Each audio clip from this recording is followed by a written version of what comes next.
Hey, up. Hey, where's Lois? She couldn't make it. You know, I can't believe you're really going out with a woman named Lois. I know, finally. But George, guess who her boss is? Duncan Meyer. Duncan Meyer? Who's he? Elaine, only one other person in the world knows what I'm about to tell you, and that's George.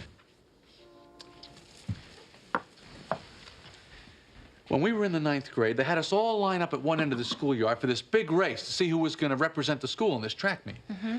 I was the last one on the end. George was next to me, and Mr. Bevilacqua, the What's that? Mr. Bevilacqua, the gym teacher. Oh, of course. He was down at the other end. So he yells out, "Ready, on your mark, get set." And I was so keyed up, I just took off. By the time he said go, I was 10 yards ahead of everybody. No. I looked up, I couldn't believe it. By the time the race was over and I had won, I was shocked. Nobody had noticed the head start. Really? Yes, and I had won by so much, a myth began to grow about my speed. Only Duncan suspected something was amiss. He's hated me ever since.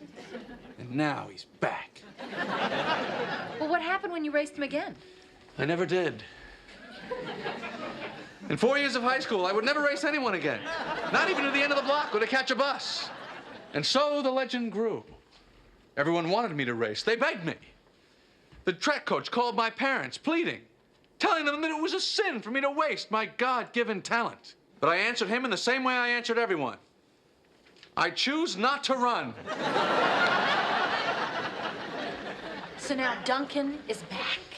He's back, as I knew he would be someday. Man, that's some tart cider.